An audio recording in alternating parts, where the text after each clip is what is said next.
கல்யாணமான தம்பதிகளுக்கு ஒற்றுமையே இல்ல. மன அழுத்தம் அதிகமா இருந்துகிட்டே இருக்கு. அதுக்கான காரணம் என்ன? அப்படின்னு என்னைக்காவது ஒரு நாள் யோசிச்சிருந்திருக்கீங்களா? வாங்க தெரிஞ்சுக்கலாம். நம்ம சேனல யாரெல்லாம் சப்ஸ்கிரைப் பண்ணாம பார்க்குறீங்களோ, தயவு செஞ்சு சப்ஸ்கிரைப் பண்ணுங்க. எனக்கு சப்போர்ட் பண்ணுங்க.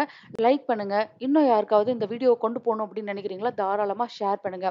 வாங்க வீடியோக்குள்ள போலாம். திருமணமான தம்பதிகள் கிட்ட ஒற்றுமை குறையறதுக்கும், மன அழுத்தம் அதிகரிக்கிறதுக்கும் என்னென்ன மாதிரியான காரணங்கள் இருக்கு அப்படின்னா, கணவனுக்கும் மனைவிக்கும் இடையே அந்யோன்யம் அப்படிங்கிறது ரொம்பவே கம்மியா இருக்கு. இல்ல அப்படின்னா, முறையான கால இடைவெளியில தாம்பத்தியம் அப்படிங்கிறது இல்லாமலே இருக்கிறது. பணம் அப்படிங்கிறது போதிய அளவு இல்லாம இருக்கிறது.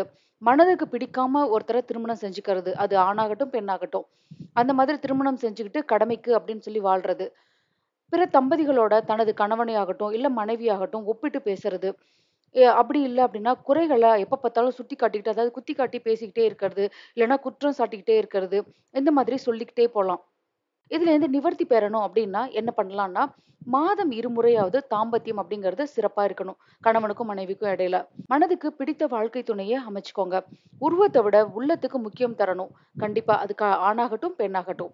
குறைகள எப்பவும் பெருசுபடுத்தாதீங்க. குறைகள் இல்லாத உயிர்கள் அப்படிங்கிறது எதுவுமே கிடையாது இந்த உலகத்துல.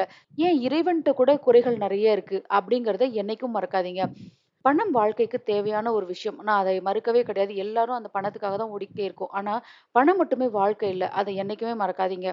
நம்ம பணத்த தேடி ஓடிட்டு இருக்க அந்த கேப்ல சின்ன சின்ன சந்தோஷங்கள நீங்க மிஸ் பண்ணக்கூடாது அப்படிங்கிறத தான் நான் சொல்ல வரேன். குறிப்பா உங்களுக்குள்ள என்ன பிரச்சனை இருந்தாலும் உங்களுக்குள்ளயே பேசி சரி செஞ்சுக்கோங்க. வேறு யாரையும் இடையில நுழைய விடாதீங்க. அது வந்து இன்னும் பெரிய பிரச்சனைய புதுசா கிரியேட் பண்ண ஒரு சாத்தியங்கள் நெறைய இருக்கு. திருமணத்துக்கு அப்புறம் நண்பர்கள், அதாவது பாய் பெஸ்டியா இருக்கட்டும், இல்ல கேர்ள் பெஸ்டியா இருக்கட்டும், இவங்களெல்லாம் ஒரு வரைமுறையோட நிறுத்திக்கோங்க. அதுக்கப்புறம் ஆடம்பர செலவு அப்படிங்கிறத கண்டிப்பா தவிர்க்கணும். ஆணாகட்டும், பெண்ணாகட்டும்.